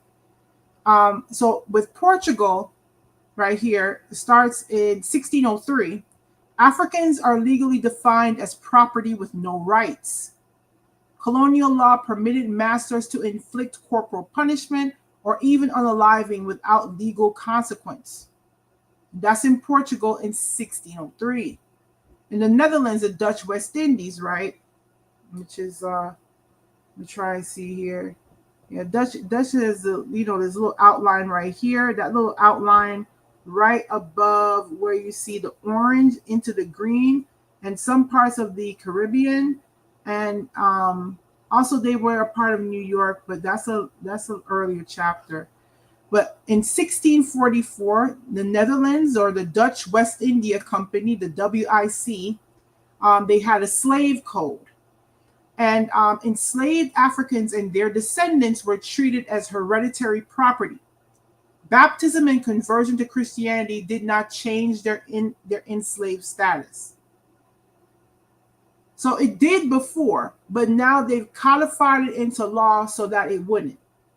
And I want you to see that this is an overarching theme throughout the Americas. That's why enslavement and slavery is not something that's mutually, in the treatment that enslaved people receive is not mutually exclusive to anywhere in this particular region, because all the colonizers were moving in lockstep with one another.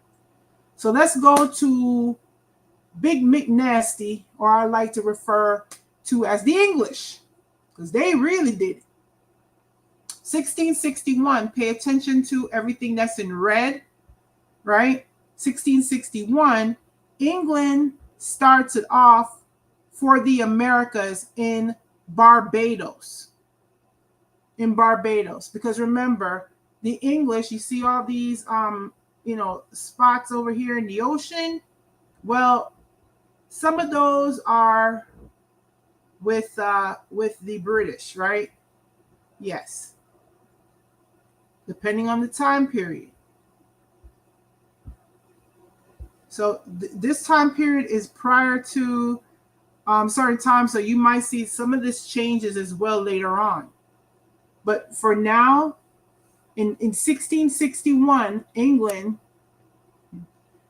they actually begin the slave codes that become later like the black codes in or relate to. They start the codification of certain things in the Americas. So the Barbados slave code, Africans were classified as chattel slavery, Negroes and other slaves, right? The code sanctioned brutal corporal punishment and denied enslaved individuals legal personhood. And in 1662 to 1705, England, this is in their other colony in Virginia, they started the Virginia slave code. So the Barbados slave codes led to and influenced the Virginia slave codes. The legal status followed the condition of the mother, institutionalizing matrilineal slavery. Unaliving an enslaved person was not considered a felony under these laws. So you could unalive your enslaved person and not be persecuted for it, or not be put in jail or tried for it. It was legal for you to do so. In 1685, let's go to France. France is the blue portion of the map. France, they had the Code Noir. Noir in French means black, so black codes, if you will. Now, this law mandated the baptism and Catholic instruction of enslaved Africans, and despite religious conversion, Africans had no legal standing. So even though they could convert to Catholicism, it did not mean that you could become free or have the right to sue or anything like that. It just stated that you were a convert, but you had no legal status. Severe punishments were authorized for resistance or escape. In Spain, which is in the green, all the green areas there, Spain, they had the Código Negro Español, so the Spanish black codes. Africans were formally categorized as legal property under Spanish colonial law. The code regulated their marriages, labor, and manumission while requiring Catholic education. So you could become a part of the Catholic Church and everything else, but you were still categorized as property. And so this is this particular slide. I do have another one prepared, and I'm just going to go ahead and pull that one up. So bear with me, y'all. Okay. And let me pull up the others. Yeah. Okay.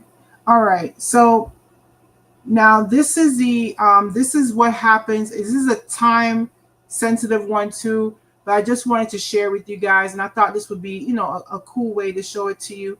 So this is the racialization of Negro/Black from the 1400s to the modern era. So I'm just giving you the background on how the colonies operated and what they did, and how this was all a universal theme throughout all of these colonies, which was through natural law, through the justification of the church, through the justification of earlier philosophical thought, the removal of Black humanity in order for them to justify enslaving Black people, right? So the term Negro emerges, and of course, each one, Shaka and teaching went over Negro, so I don't need to go over it again. So the term emerges because the European explorers began using the term Negro, from Latin Niger, to describe sub-Saharan Africans, making an early racial categorization, separating them from Moors and North Africans. So I don't know why people think that people were mistaking folks for some other folks. No, they never were. People knew who other groups of people were, and they categorized them or called them by that particular term, not mistaking the two.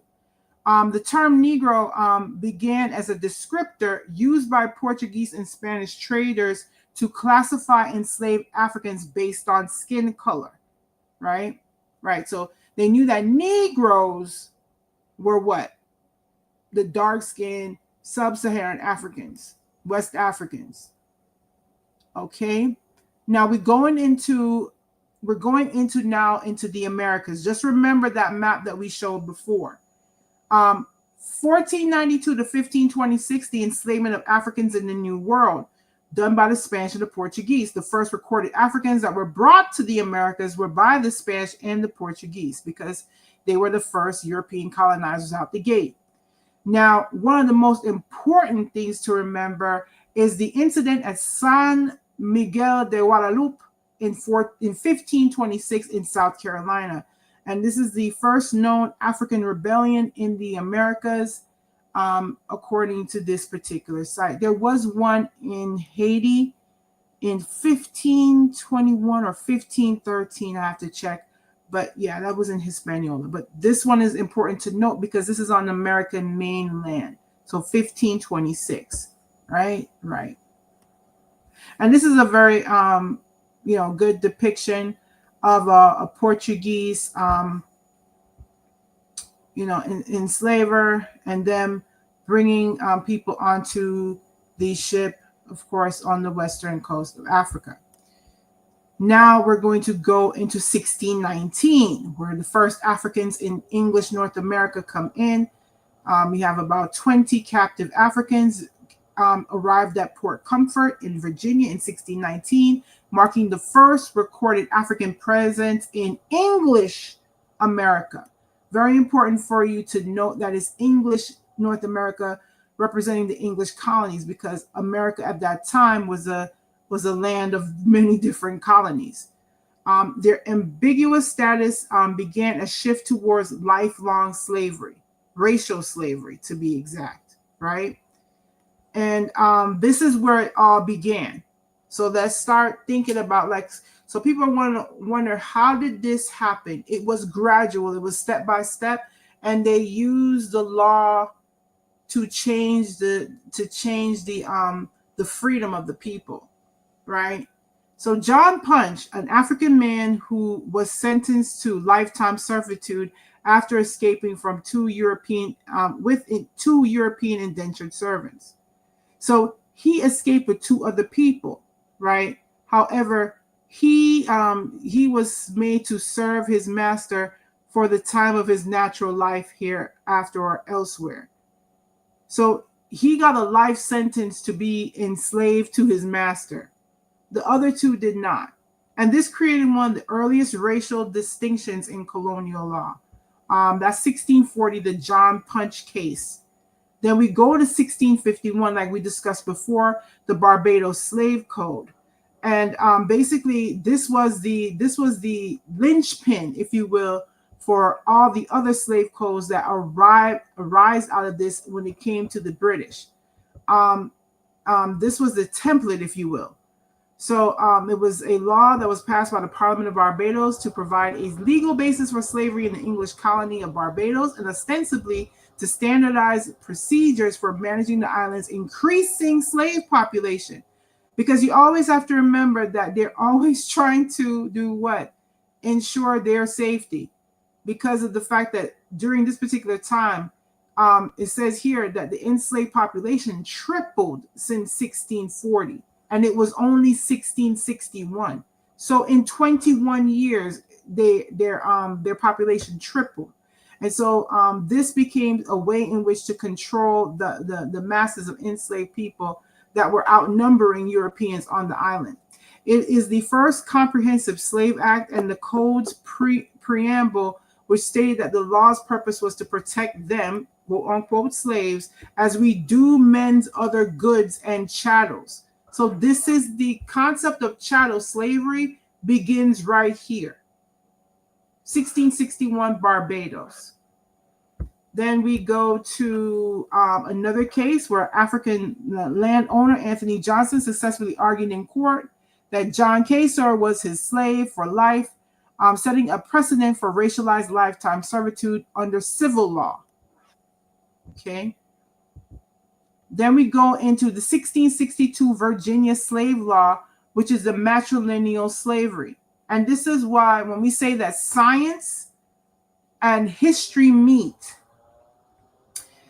this is a statute that declared that the children's legal status would follow that of the mother, codifying hereditary slavery and reversing English common law.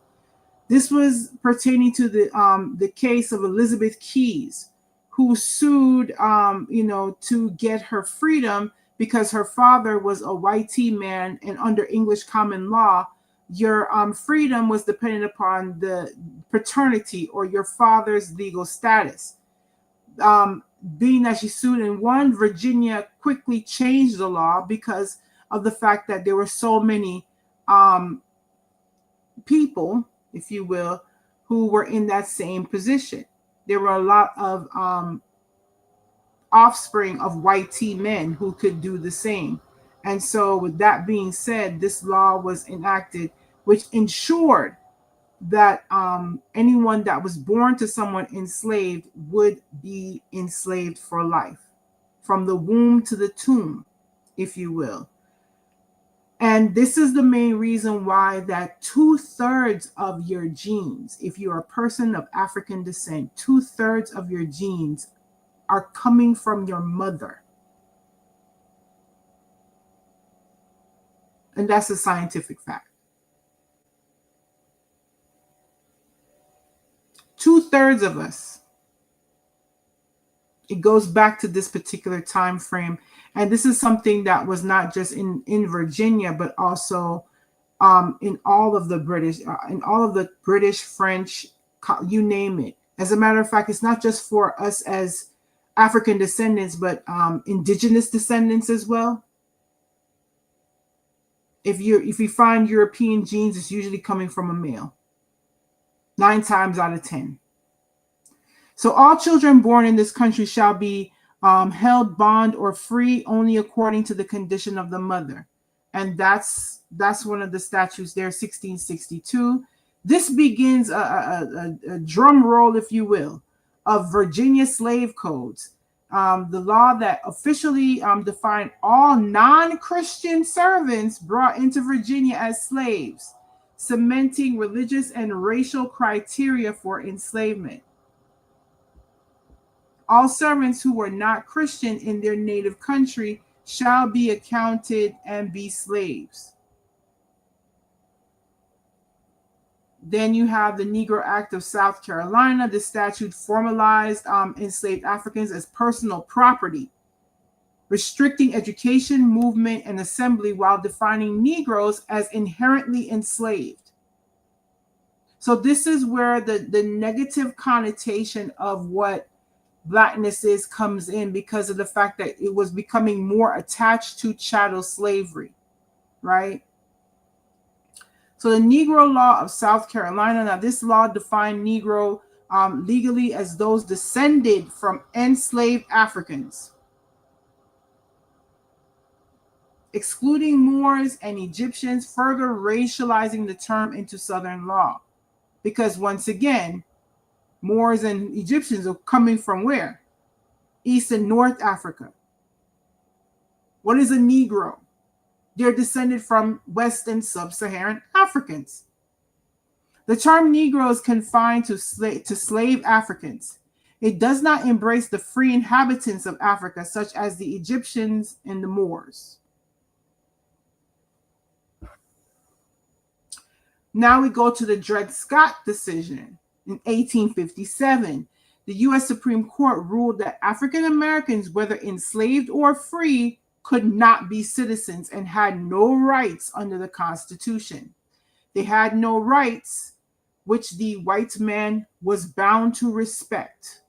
And that was literally written in by a Supreme Court judge. Yep. Okay. And then there's the Cobb's legal treatise, argued that Thomas Cobb argued that Negroes were mentally and morally inferior and naturally suited for slavery, offering legal justification for the Southern slave system. And that's basically it. It points out that they are particularly fitted for a laborious class. Like Shaka stated before, it's always this this need to downplay and or erroneously create lies about a group of people, right? Because if this was a class of lazy people, why are we doing all the work? Okay. So we're moving into later times now, right? Into the 1900s to the 1940s, and the U.S. Census classification. The U.S. Census Bureau classified all persons of African descent as Negro, regardless of mixed ancestry, solidifying the term in legal and federal records. So that basically is meaning that if you were a person, and this goes into hypo descent as well, that one drop rule. As long as you were of African descent, you were considered Negro, right? And so enumerators were instructed to classify all persons of African ancestry or descent as Negro, regardless of mixed ancestry. Now we go into the 1960s and 70s. And this is where the terminology shifts, right? Because Negro was something that, of course, when we think about all these people who were in the Black Power movement, in the Civil Rights movement, these were all people who had been studying, Marcus Garvey, W.E.B. Du Bois, people of that nature. They were culturally aware, right? They were aware. And so what they basically did was they made sure to have a new way, a new term of speaking about themselves. So Black communities and activists rejected the term Negro because Negro had been associated so much with slavery.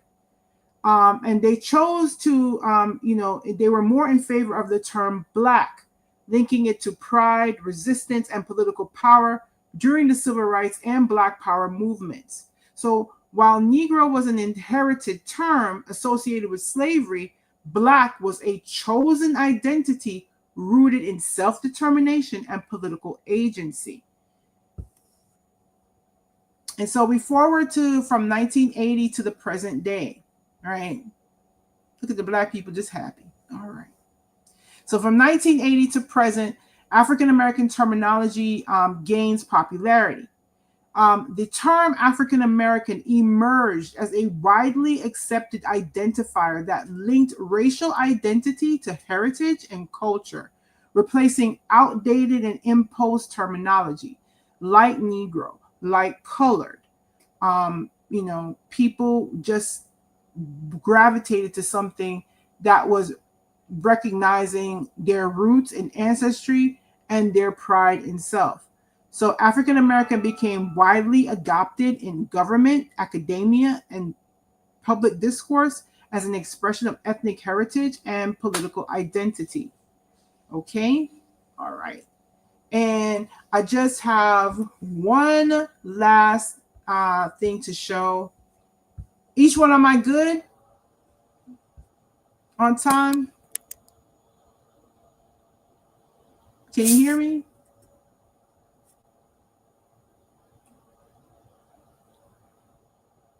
Am I good on time, bro? Okay.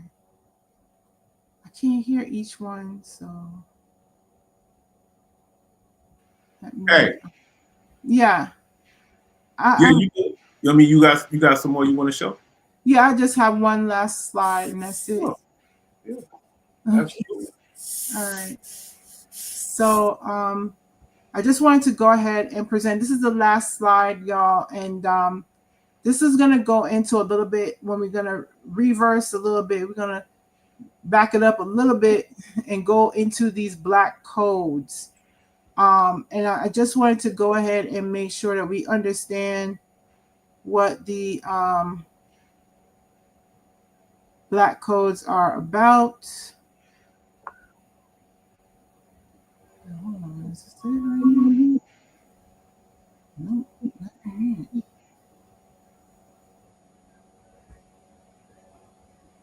The black code. So this is from a time period. We're right after slavery, right after Civil War, right? Yeah, Okay. it's right after the Civil War. But let me, I don't know what's going on with my screen because it got stuck. What? Hold on a second.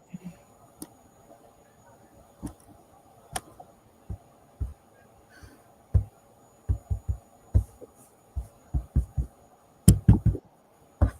in the world? Okay.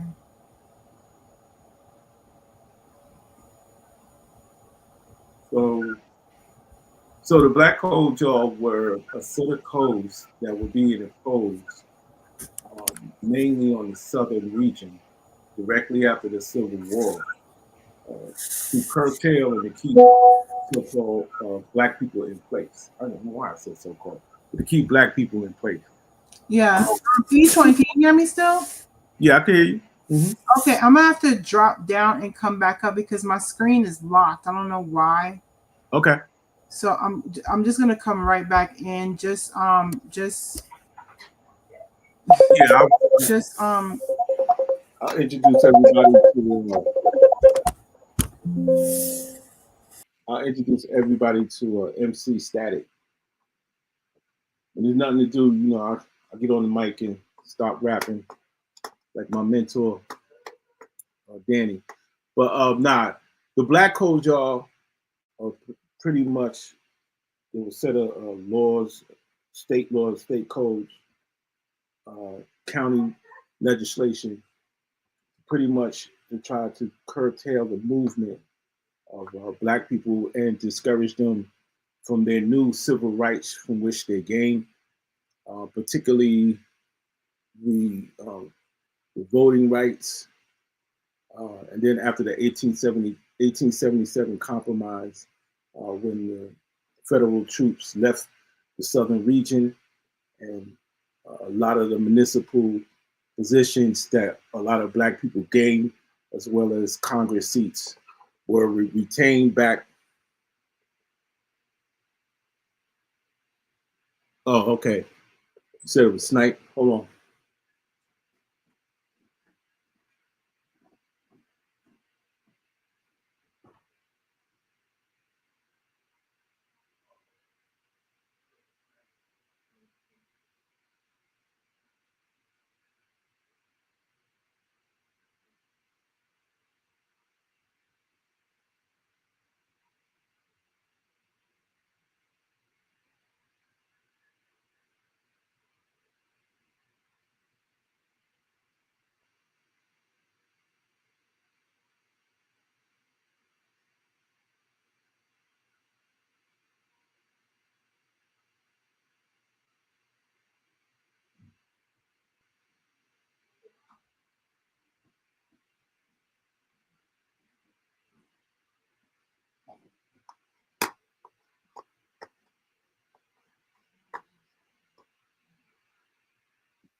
on here is a religious war.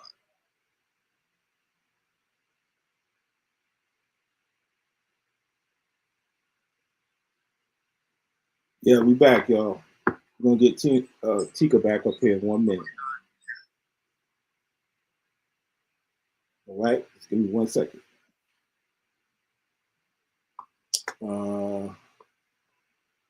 Let's see what we were talking about. Slave codes, right? Let's get back to slave codes.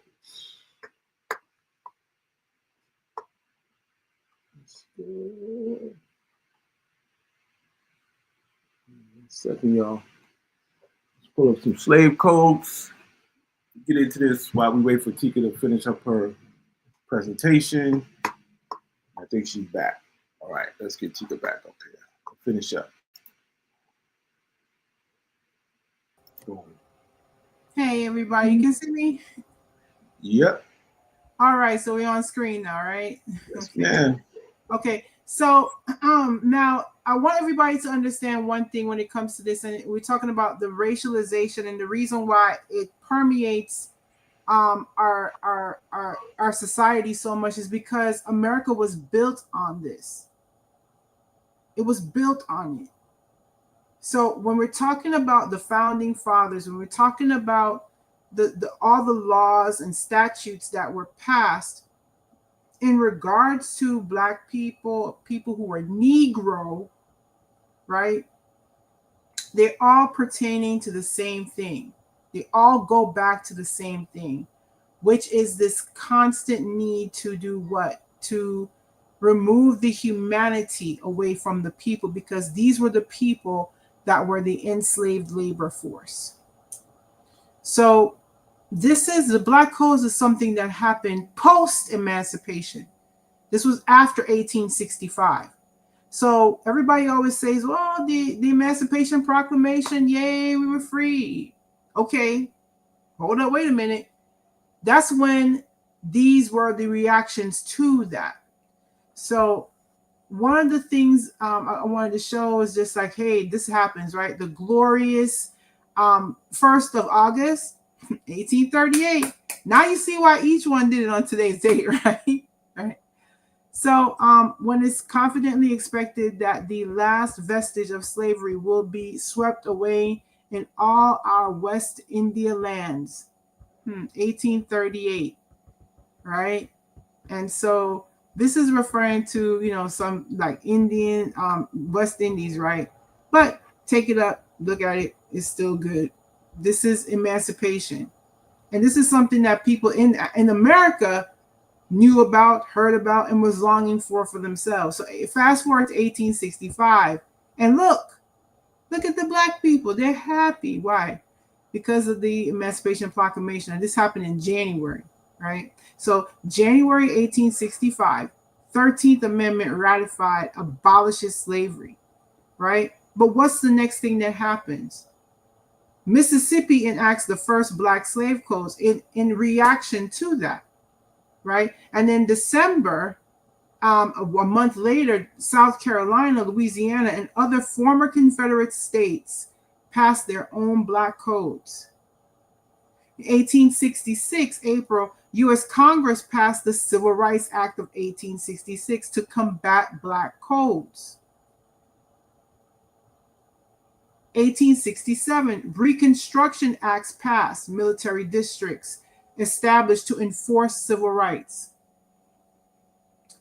So this is why when we talk about the 13th, 14th, 15th Amendment, this is why they're important, because they were in reaction to states passing laws to restrict the freedoms and liberties and civil rights of Black people.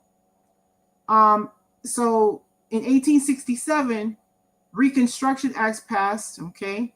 In 1868, the 14th Amendment is ratified, and it grants citizenship and equal protection under the law. Because I think that's why a lot of people don't understand this part of it, was that it was in reaction to what? The 13th Amendment abolished slavery, but you had all of these different states removing and restricting the rights of the people. And so the the lick back for that was the 14th Amendment. Because the 14th Amendment did what? It granted you citizenship and equal protection under the law, that no state could violate your rights. And this is the reason why it was done. So, with that being said, and notice all of these states, the Southeast, this is where the vast majority of the Black population lived, because this was, the South where most of the cotton, most of the plantations were. So this is the reason why. And this is now how, all of these things they were being codified into law by a bunch of states. The federal government, on behalf of the people, decided that they would impose the 14th Amendment and grant citizenship and equal protection. And then in 1870, the 15th Amendment ratified, and it prohibited racial discrimination in voting. In 1877, there was a compromise of 1877, which ended Reconstruction, and Southern states soon began codifying Jim Crow laws. So the protection of the federal government went away. And now the Southern states were now back to creating their own laws to, further curtail and restrict the rights of Black people, right? So this was the Mississippi Black Codes. These were some of the laws that they passed, that all freedmen, free Negroes, mulattoes may sue and be sued, but they shall not intermarry with any white person, sorry, TikTok. Be enacted that every freedman, free Negro, and mulatto shall have a lawful home or employment. If any free man shall fail to pay any tax levied, he shall be liable to be hired out by the sheriff. All freedmen found without employment shall be deemed vagrants and may be hired out. This is where you get your vagrancy laws, right? This is where you start seeing, people being put in jail. So in order for them to be a part of some chain gang or some crew. All persons of color who make contracts shall be known as servants. This is South Carolina now, 1865. If the servant shall leave, he shall forfeit his wages. Children of persons of color shall be bound by the district judge as apprentices. So your children are now the personal property, if you will, in air quotes, to other people. Servants shall not be absent without permission of their master. So see here where it says, all persons of color who make contracts shall be known as servants. And here they're talking about the same servant and master type thing. Apprenticeship provisions. It shall be the duty of all civil officers to report orphans to be bound as apprentices. Federal response to Black codes are all of these right here. And I've included these wonderful men right here that served in the Senate and the House of Representatives during Reconstruction. Mr. Smalls is one of my personal favorites. Okay. And the legacy of the Black Codes is the Black Codes laid the foundation for Jim Crow laws and continuing racial segregation and injustice into the 20th century, right? Now, these are just references for these are, just the, the bibliography, if you will. But I just wanted to show you this. And I just want to show you how the legacy of this continues today. This was in a textbook. And this textbook was written in 1998. I want to show y'all something. And this is an excerpt from this textbook, right? You see this glorious picture here. It says, to help them endure the difficulties of slavery, God gave Christian slaves the ability to combine African heritage of song with dignity of Christian praise. Through the Negro spiritual, the slaves developed the patience to wait on the Lord and discovered that the truest freedom is from the bondage of sin. 1998. No, they didn't say the bondage of sin.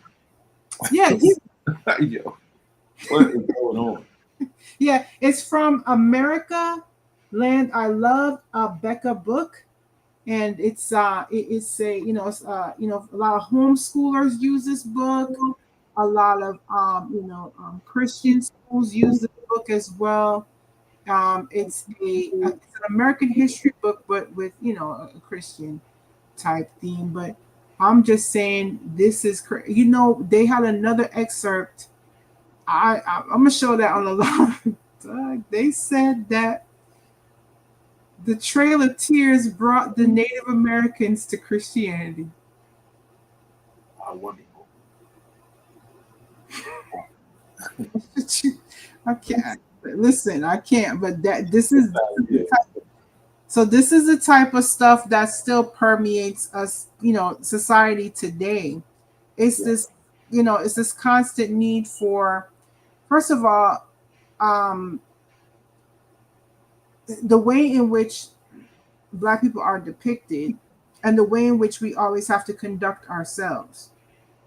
In the public sphere, it's very much descended from this type of ideology. We're still in the context of natural law. We're still in the vein of in order for us to be seen as human, we have to be perfect beings. We can't be imperfect. We cannot be fallible as people who are quote unquote Black, right? And then the next thing is I just want to go ahead and press and state that this still permeates us today. This is on the right. I have here the Tulsa Massacre, 1921, because this idea that Black people are devoid of humanity, that you don't have to have empathy or compassion, that you can use gross violence against them, still existed up till 1921. We go to the left, we look at Jim Crow South of the 1950s, and people are still pressing for their natural rights as human beings to live, right? Taxpayer rights. Yeah, God-given rights. And then we go into two of our most famous, victims in this ongoing fight for the humanity of our people in a racialized world, where the very descriptor of who we are evokes so many different things from different people. But one of the main things is a lack of humanity and compassion.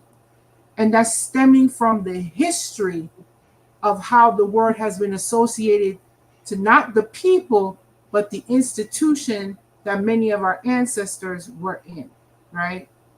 It's the reason why when both of these people were unalived, the reactions in regards to society and in regards to how people are viewing these tragedies is some people had no feeling at all, some people shrugged shoulders, and some people were completely devastated. And how you felt based on that is based upon who you are and how you relate to Black. And I'm done. Thank you all. Thank you. Thank you. Thank you, Tika. Appreciate you. Appreciate the team.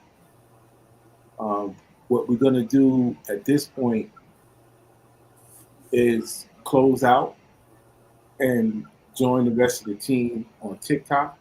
And if anybody has any questions, we'll be open for questions. If you want to go back any part of the presentation, you can also look at it on YouTube on We Are More Than Black with our other interviews, which is David Itlis and Jane Landers.